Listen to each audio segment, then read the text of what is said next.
तो हाँ दोस्तों, आप सबके सामने जो है वो आज संज्ञा का टॉपिक है। और संज्ञा के बारे में आइए हम जानकारी प्राप्त करते हैं। तो किस संज्ञा क्या है, संज्ञा के कितने भेद हैं और किस भेद में क्या क्या जो है वो आपका उदाहरण है, और उसके माध्यम से हम जानेंगे कि संज्ञा आप लोग के लिए इतना मतलब आसान आपका टॉपिक बन जाएगा कि एग्जाम में आपका कोई भी सवाल आएगा तो आराम से आप बना सकते हैं। तो आइए, पहला नंबर है कि संज्ञा आपका है। तो यहाँ पे आता है संज्ञा। तो संज्ञा का पहले दोस्तों जो है वो हम क्या जानेंगे, परिभाषा जानेंगे। क्या जानेंगे? परिभाषा। तो परिभाषा का मतलब है कि किसी प्राणी है, प्राणी बोल रहा है तो फिर प्राणी का मतलब है कि इसमें मानव भी आएगा। मानव से लेकर के पृथ्वी पर जितने सारे जीव जंतु हैं वे सभी आएंगे। तो सब किसी प्राणी, वस्तु जैसे आपका हो गया, वस्तु में आप कोई भी वस्तु ले लीजिए, कोई स्थान आपका होगा, कोई जाति आपका होगा, या भाव को जो बताए उसे हम क्या कर सकते हैं, संज्ञा कर सकते हैं। उसे हम क्या कर सकते हैं, संज्ञा कर सकते हैं। और दूसरा है यहाँ तक कि संज्ञा जो है वो विकारी शब्दों में आता है। संज्ञा किस शब्द में आता है? विकारी शब्द में आता है। उसके बाद देखिए दोस्तों यहाँ पे है कि संज्ञा के भेद, भेद या प्रकार की जो है वो संख्या है। तो संज्ञा के मुख्य रूप से जो प्रकार हैं वो आपके 3 ही होते हैं। संज्ञा के मुख्य रूप से प्रकार कितने होते हैं? 3 होते हैं। अच्छा, भेद कहिए या प्रकार कहिए, बात तो अच्छी है यहाँ पे। आगे तो यहाँ पे आपको ध्यान देना है कि आपका पहला जो है आपका भेद में आपका सिर्फ व्यक्तिवाचक आएगा, दूसरा भेद में आपका क्या आएगा, जातिवाचक, और तीसरा भेद में आपका भाववाचक। तो यहाँ पे एक नोट के थ्रू हम लोग दोस्तों जानेंगे कि जो हम लोग का 3 भेद है। आप लोग कहीं पे भी आप लोग बुक में देखेंगे तो संज्ञा के आपके मुख्य रूप से 5 भेद होते हैं। लेकिन यहाँ पे ये समझना है कि जातिवाचक जो है उसे 2 प्रकार में बांट दिया गया, और इस प्रकार संज्ञा के भेदों की संख्या बढ़ा करके कितना हो गया, 3 से लेकर के 5 कर दिया गया। 3 से लेकर के कितना कर दिया गया, 5 कर दिया गया।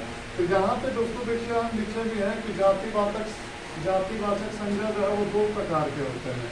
इसलिए संज्ञा के भेदों की संख्या बढ़ाकर 3 से कितना कर दिया गया, 5 कर दिया गया।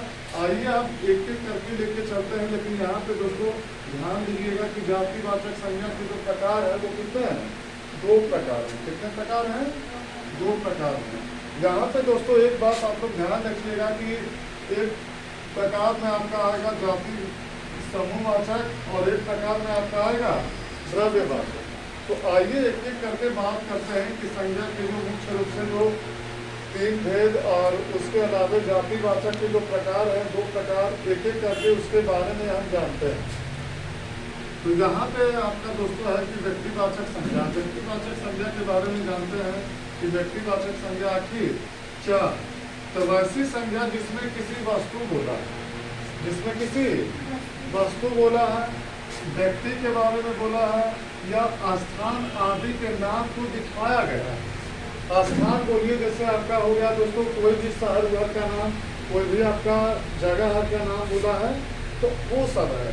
तो ऐसी बातें जिसमें यदि जो है वो लिखी गई है, जिसमें बताई गई है, उसे हम कौन से संज्ञा की जो है संज्ञा दिए हैं, व्यक्तिवाचक संज्ञा हम लोग बोलेंगे।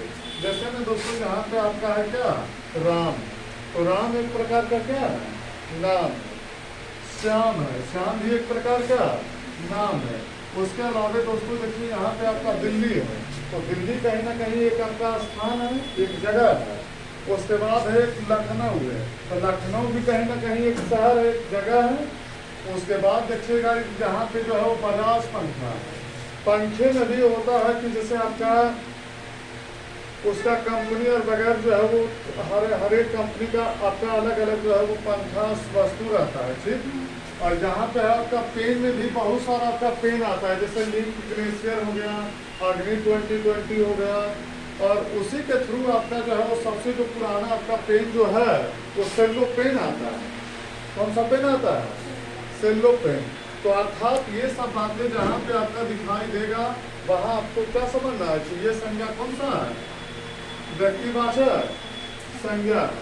दूसरी बड़ी बात यहाँ पे ये है कि अगला जो प्रकार है आपका वो जातिवाचक संज्ञा।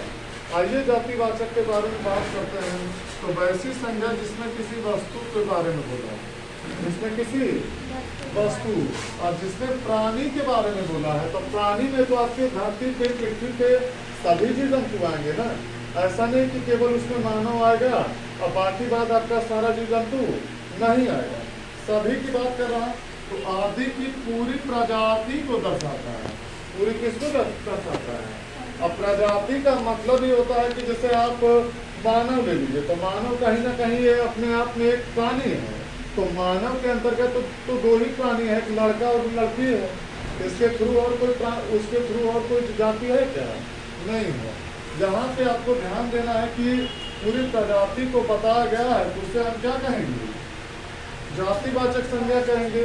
अर्थात वैसी संज्ञा जिसमें हमें केवल सभी प्राणियों की जो है वो जाति के बारे में वो बोध करवाता है, जाति के बारे में वो जानकारी देता है, तो वैसी संज्ञा को हम क्या कहेंगे?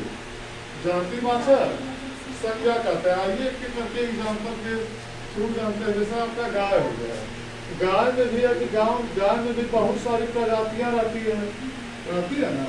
उसके बाद है जैसे कुत्ता हो गया, उसके बाद जैसे बिल्ली, उसके बाद जैसे आदमी, उसके बाद जैसे लड़की, उसके बाद जैसे पेन हो गया, उसके बाद जैसे शहर में भी है कि शहर में कुछ शहर छोटे शहर में आते हैं और कुछ शहर आपके बड़े शहर में आते हैं, कोई दिक्कत। उसके बाद है यहाँ पे नदी, उसके बाद है यहाँ पे पर्वत। तो पर्वत में भी कई सारा प्रकार है।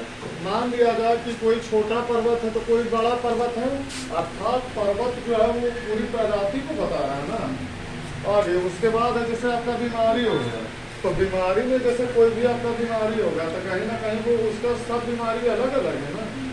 कि एक ही बीमारी के थ्रू हम लोग बोलेंगे कि नहीं सर वो एक ही बीमारी है, अलग अलग आपका बीमारी है। तो इन सारी बातों को जो है वो जब बताया जाता है तो वैसी बात को हम क्या मानेंगे? जातिवाचक संज्ञा बोलेंगे। उसके बाद है अगला जो प्रकार है वो आपका क्या है? समूहवाचक संज्ञा है। अर्थात समूह क्या है? तो ये समझना है। वैसी संज्ञा जो किसी समूह की ओर इशारा करे। समूह मतलब होता है कहीं ना कहीं जो है वो ग्रुप हो गया, और ग्रुप में कहीं ना कहीं एक व्यक्ति तो उसमें शामिल नहीं होंगे। जैसे आप ले लीजिए क्या समूहवाचक संज्ञा के उदाहरण में, जैसे आप ले लीजिए सभा। सभा का मतलब होता है आपका क्या है? जैसे आप कहीं पे आप बैठक कर रहे हैं, तो बैठक में तो आपके हर व्यक्ति अलग अलग जो है वो समुदाय के हैं, अलग अलग जाति के हैं। तो उसमें बताइएगा वो समूह आपका होगा कि नहीं, ग्रुप आपका होगा कि नहीं। जैसे आपका भीड़ हो गया, तो क्या भीड़ में कहीं ना कहीं एक व्यक्ति रहते हैं क्या? उसमें तो 1000 लोग रहते हैं भाई। उसके बाद है यहाँ पे आपका टीम है, कोई भी टीम मतलब जैसे कोई खेल हो गया, तो उस टीम के अंतर्गत जैसे भारत हो गया, पाकिस्तान हो गया, तो दोनों टीम के खिलाड़ी लोग खेलते हैं ना। तो उसे हम कौन सा जो है वो संज्ञा बोलेंगे? समूहवाचक। यहाँ पे देखिए एक चीज और है आपका सेना हो गया। सेना जो है वो कहीं ना कहीं भारतीय सीमा की जो रक्षा करता है, और उसी के माध्यम से हम सभी लोग जो है वो यहाँ अपने देश में सुरक्षित। उसके बाद है यहाँ पे आपका क्या है? दल। तो दल बोला जाता है आपका पार्टी उटी वगैरह, जैसे आपका कांग्रेस हो गया, बीजेपी हो गया, है ना, ये सब आपका पार्टी है ना। कक्षा हो गया, तो आप लोग बताइएगा क्या कक्षा में केवल आपके लड़के रहते हैं क्या? उसमें लड़कियां नहीं रहती है क्या? तो दोनों रहते हैं। तो दोनों को तो आप क्या कहिएगा?